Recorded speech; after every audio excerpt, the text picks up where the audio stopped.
you don't build a book first. You build the person that can write it. In fact, I've been talking about the Be Do Have. And if you haven't checked out, go and check it out. We've talked about be, we've talked about do, we've talked about have. And now it's time for us to talk about the author within using the full model, the Be Do Have model. And you know that the Be Do Have model actually is the foundation of internal authorship. We've been talking about why it's important for you to do the internal work within in becoming the author within, and why it's essential before you even think of writing a book.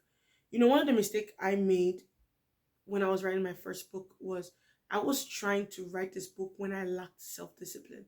It was so bad. I wouldn't show up. I would not. I tell myself, oh, I'm going to launch this day. And then I didn't launch. And I looked so funny in the market because then I put, oh, our launch date is this day because the book was not ready before then. I had to change the launch date. Do you know how unprofessional that looked? But I did anyways. And I realized that my second book, I don't want to do that.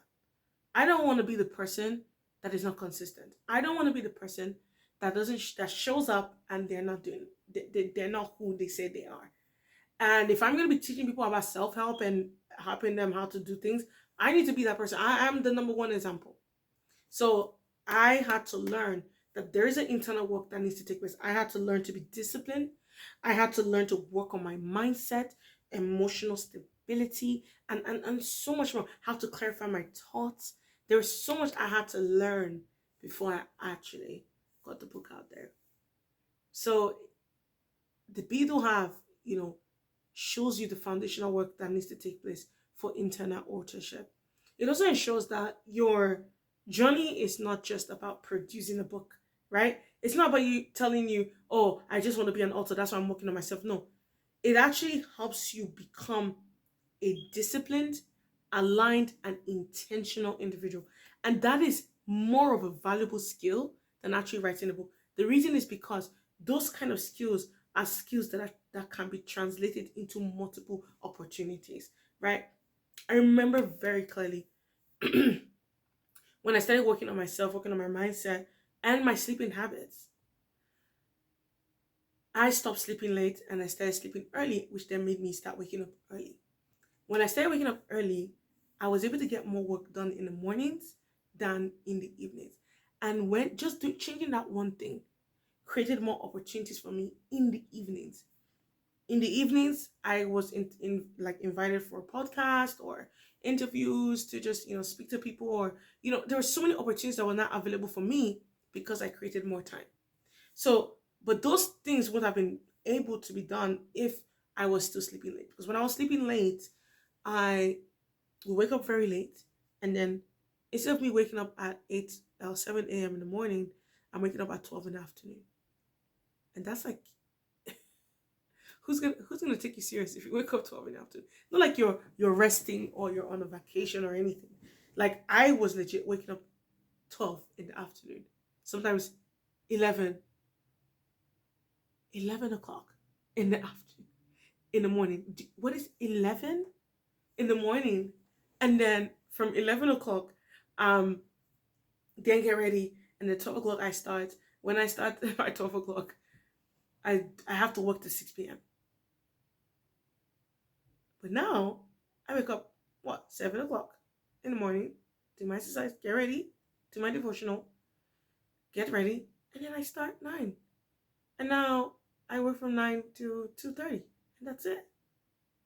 Look at how effective that is compared to me waking up 12 and working till 6 or till a later time. Sometimes I even start working from 1 o'clock because I was so delayed, I couldn't get up, so I had to now rush, and it drags on. So instead of me spending time with my family, because I made a commitment to spend time with my family at 3 o'clock or after 3 o'clock, my brother comes back from school, I now go into the times. Now, there's sometimes where you're creating something and you're launching something and it may take you time. That's a different situation where you're on a project and it's consuming you for a season. That's different. I'm saying that if I didn't do the work, I wouldn't have been able to. What time do I have to write a book? In fact, I'll give a real example. The Ultimate 3. When we were launching the Ultimate 3, I had the idea to create something. So the ultimate three is consistent using the framework, the BDA framework. So the BDA framework is a framework that makes you go from before, during, and after. The three stages of authorship: the work you have to do internally, the work you have to do to execute, and then the work you have to do at expansion. So when I did that, it came to me December 2025. That's when the idea came to me. But I never executed it until January. So I came January, I was like, okay, I'm gonna execute this. How am I gonna do it? Do you know? For January, I just kept thinking, how am I gonna do it? I'm gonna do it. And I said, no, I can't. I already have the principles to execute it. So I have to create. So for January, I was working on the slides, the PowerPoint slides. I like every of the work that I needed to do, I was working on it. Then for February, I started working on the recordings and few things that needs to be changed, finalizing the recordings and all of that. And then my voice was bad for a season, so for 2 weeks I couldn't speak, so that delayed me. But imagine if I did not get that work done.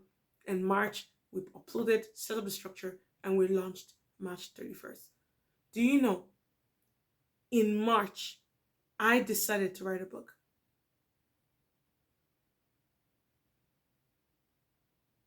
20 days before we launched. Actually, no, 30 days before we launched, I decided that a book would be much better to go with the platform and the course than just, that would be a good marketing tool to get people to get access to the course.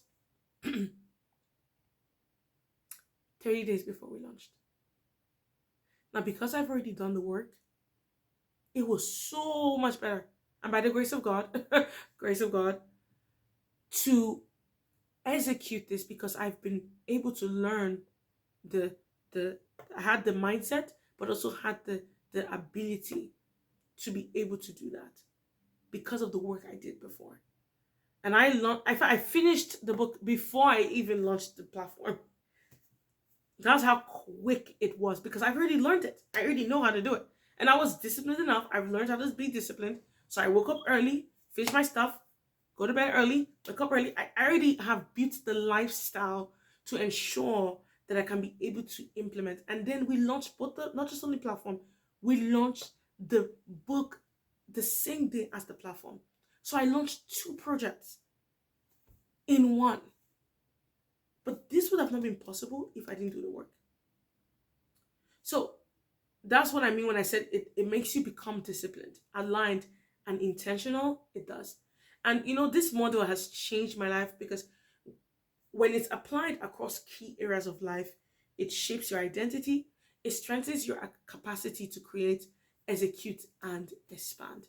So what it really was, the BDO have model, and it's identity. It was internal, which is is B, which is identity and internal transformation. We have do, which is actions and disciplined execution, and we have which is results and outcome. I've been showing you why it's important, and I want to understand all of it together. How can you implement the BDO have in areas of your life to help you in becoming the author within? So whereby you're not skipping things, right? You're doing it process by process, and how eventually accumulating this will actually help you rebrand specific areas of your life, but actually how this model implements specific areas of your life that then affects your author's journey. Because notice though that skipping identity will lead to unstable success, and it's the truth. If I did not do the work a long time ago, I wouldn't have been able to pull that off, and that's the truth. So even though I was backed by God and I had grace, I also had systems, and systems helped me. So this thing I'm saying is one of the most overlooked things, but it's very essential. So when it comes to BDO have, someone's saying, okay, well, I've heard what you said about becoming the author. How do I do it? There are some segments in your areas that I feel you have to implement the BDO have for you to do the work internally. The first one is personal growth.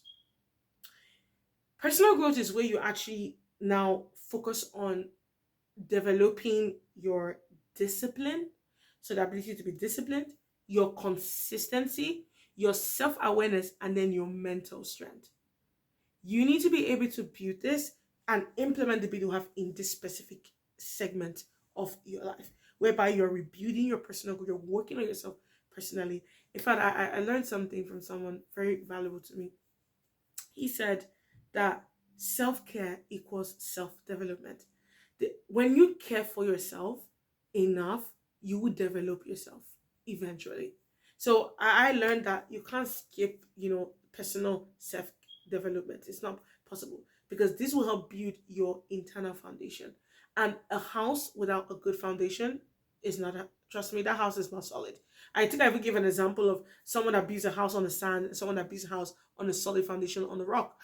Anyone that builds a house on sand will sink. The one that builds a house on a rock and a mountain will be more steady. That's why you see those castle. You don't see the buildings, but the foundation is still strong because it's built on a rock. So it's the same thing as the personal development, the self-development, self-care is your ability to build that internal foundation, the foundation that helps you be able to go out there and write the book. So that's the first area that you can implement the be do have so that you can become the author within. The second is spirituality. When you start focusing on your spirituality and the identity, executing, then you will gain alignment, you will gain purpose, clarity, you will know what you're doing, inner direction, and then conviction, because this is what anchors your identity. It's so important that you work on your spirituality because it anchors it. The third is relationship. Now, when you're trying to implement the be do have in becoming the author within, you want to focus on relationships you have, because when you focus and implement the be do have on your relationships, you're going to build better communication, strong communication. And this is so important because my relationship with my friends, my environment is way much better, 10x better now than it was then. Because the moment I started building myself, it doesn't just affect books anymore, it affects your entire life. That's one thing I love about working on the author within. You're not just doing the work just so that you can be able to write a book. It actually affects every segment of your life: personal growth, spirituality, relationship, finances, health, and so much more. It affects those areas of your life. And you're able to build better relationships, stronger relationships. But you also become better at communicating because you've been learning to communicate better. So you build your communication skills. You have strong communication. You also build healthy boundaries. You learn what activities to go for. I remember when I was writing my second book, someone invited me for this party thing. Now, I'm not that person anymore. I don't go for those kind of parties anymore because it's just not my thing. There was a time I used to be interested in that. But the moment I started working on myself, I realized that I cannot be in these kind of spaces. And they invited me and I said, I don't have the capacity to be here at this moment. That's what I said. I don't have the capacity to attend this. And they're like, yeah, but you just bring your friends. I was like, I don't have friends that attend. I said, what about this friend? I said, well, I haven't spoken to that girl in like 3 years. Since I rebranded myself, I haven't talked to that person. No, we don't think the same anymore. I have grown the person. So I don't know what they're doing. You can contact them if you have a contact, but I'm not able to attend because that is not the kind of woman I am anymore. I'm not that lady. The woman that used to party all the time is not me. So you got the wrong person, sir. With respect, I rejected it. I said, I'm sorry, no. I said, healthy boundaries. I have friends that push me. Oh my God, my friend group, God did me a good one on that one. The people I have around me are influential, powerful people. And we didn't all start that way, but we grew there. And that's even the most beautiful thing about the kind of environment I have. For those people that I had before that were not ready to move, I left them behind. And then those that want to move, I moved with them. So it's very important that you understand this as an individual. I left relationships that didn't add value to my life anymore. I left them because we're not ready to move forward. Not every relationship will move forward with you, but you have to be willing to know which relationship is going to my next season, and what relationship am I leaving behind. And it's very important. I always say that always focus and analyze evaluate your relationship. And I talked about this in my book actually. I talked about it in the Ultimate Three. So go check out that book. The link is in the description. If it's very essential as an individual to evaluate your relationships. In fact, it's the best thing you can do for yourself, because that way you're setting boundaries um, that can help you build a better relationship. This relationship, what is it for? This relationship, what is it for? This relationship, what is it for? When you evaluate your relationship, you're able to audit which one is good for keeping and which one is ready to be discarded. Not because you don't value what they did in your life. Doesn't mean because they were your ride or die. I don't even like that word. But doesn't mean because they were with you all these years, meaning that you have to keep them all the time. If they refuse to, in that season, they served you and you guys served each other. It's beautiful. But you've passed that season. And because you've passed that season, you can't continue to remain there. I remember watching this movie. Oh my god, I can never forget. I learn a lot from movies, by the way, as you can tell. Um, this girl, I think I've forgotten the name of the movie. She wanted to be a hair hostess, and she started with a very cheap. She was from a small town, and she got in contact with one book. This is why I tell you that write your book. Your book can be what's transforming a young girl's life into greatness. She got in contact with a woman that was a hair hostess, and she wrote beautiful, amazing books. So she got in contact with the book. She used that saved up her money, and then she went and bought the book. She bought the book, she learned a lot, and then she wanted to be an air hostess. So she left her hometown. And she started a very cheap airplane, air flight company, very cheap. She started with them. Eventually, she wanted to grow higher. So she and the two girls that were with her, the other one didn't come in. She was not able to get in. But there was another girl that got in the admission into the academy for Pan Am. And this airline was teaching them. She put in her heart. Then she came in contact to meet the mentor that she read the book. And she told her, ask good questions. So the mentor saw herself, in the young woman. She was diligent. She was serious. And then she had the other friend that she was sharing room with. I was, whatever. When it came to the time for her to write the exam, she wrote the exam well. The friend stole her exam. I just want to explain to you the kind of, and this person was there for her in the very beginning of her stage. They were there for each other. They did things for each other. But when it was time for her to progress, she could no longer carry it. And she found out that the friend stole her, her document. She was able to rewrite the exam and then submitted it, and she passed. And she kept progressing and kept progressing and kept progressing and kept progressing. So she kept progressing, and left that friend behind because that friend was not even doing the work. And what am I saying is that there are some people that served that level of life that you were living, but doesn't mean they have to follow you. You don't disregard people that were there for you. You don't dishonor them, but doesn't mean you have to take them with you, right? So honor them, thank them for what they did in your life, still appreciate them, but you don't have to take them to your inner circle. No, find the people that serve you and that are assets and not liabilities. So that's one thing that you can implement in your relationship that we do have. And then it helps you have intentional connection, like what I was saying. And then supportive environment, people that support you. That friend stole her exam.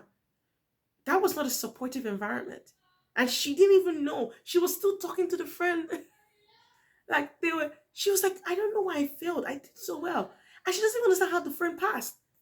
But eventually, they caught the friend. So that's the thing. So your relationship influences your growth and your consistency, right? So if you want to even be a good author, you need to be able to look at this area, because that would determine if the friends you have will push you to write that book, or they will just say, nah, what do you have to share? And then be you have in finances and health. When it comes to finances, you want to be able to It will help you develop financial discipline, understand value creation, and shift toward ownership thinking. Whereby you're not thinking small, you're thinking to own something. Having a book is you owning it. It's your copyright. It's your content. That builds your mindset. Trust me, it does something to you. It does something to you. In terms of building your finances to ensure that you have the capacity to be able to keep, the book, and be able to write a book, to publish a book, to do a book launch, and whatever it is you choose. But it'll help you understand value creation very well. And the last, I think, area that you can implement is health and wellness. It's so important to you to do this because it will help you understand how to maintain energy and your focus, how to be able to save energy, not giving your energy to a person that doesn't add value to your life. It's not worth it.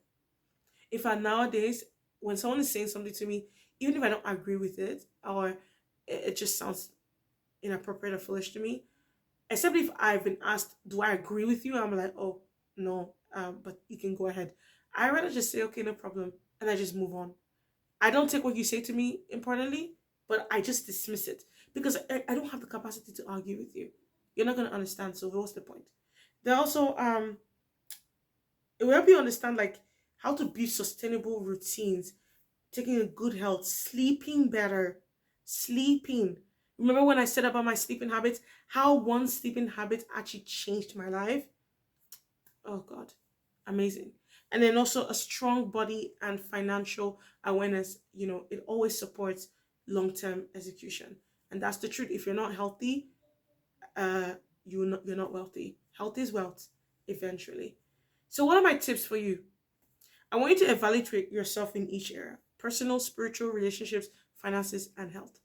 And I want you to identify weak areas in your B stage, then build daily habits to strengthen your do stage, and then track visible improvements in your have stage.